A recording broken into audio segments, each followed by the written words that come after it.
আপনার সন্তান কোথাও নিরাপদ নয়। যতই ঘনিষ্ঠ আত্মীয়, বন্ধু, বান্ধব হোক না কেন, সবসময় চোখে চোখে রাখবেন। আসসালামু আলাইকুম।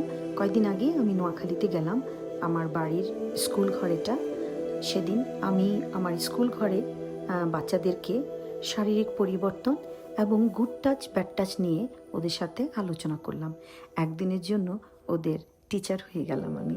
সারা দেশে শিশু নির্যাতন ও ধর্ষণের বিরুদ্ধে রুখে দাঁড়াতে হবে আমাদের সবার।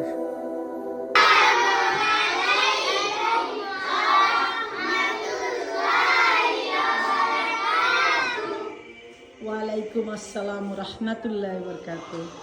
বসো তোমরা।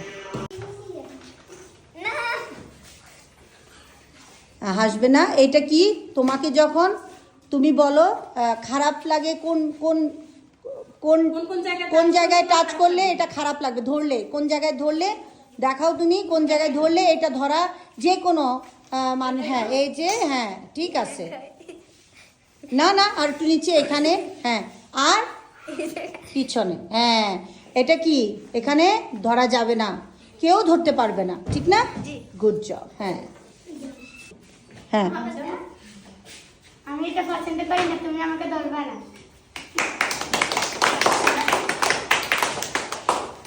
তাহলে এটা হলো ব্যাড টাচে কোথায় দেখাও, ব্যাড টাচ কোথায় দেখাও, হ্যাঁ আর পিছনে, নো এই জায়গায়, হ্যাঁ।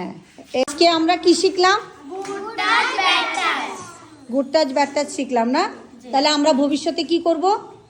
একটু পিছনের দিকে যাও। যদি কেউ আমাদেরকে, হ্যাঁ বলো, হ্যাঁ তাহলে কিভাবে ধরতে আসে, কোন কোন জায়গায় দেখাও, হ্যাঁ এই তো, এখানে কেউ টাচ করতে পারবে না, রাইট? ঠিক আছে না? তাহলে আমরা এইটা যদি আল্লাহ মাফ করো কেউ যদি কোনো সমস্যাও করে, তাহলে আমরা কার কাছে বলবো? কার কাছে বলবো? হ্যাঁ কার কাছে বলবো? আপন কে? মা আর নয়, হ্যাঁ মা নয় বাবাকে আমরা বলবো যে এই এই ব্যাপার, রাইট? হ্যাঁ ঠিক আছে, হ্যাঁ নাইস, ঠিক আছে তাহলে। ওয়ালাইকুম সালাম। বাহ কি সুন্দর।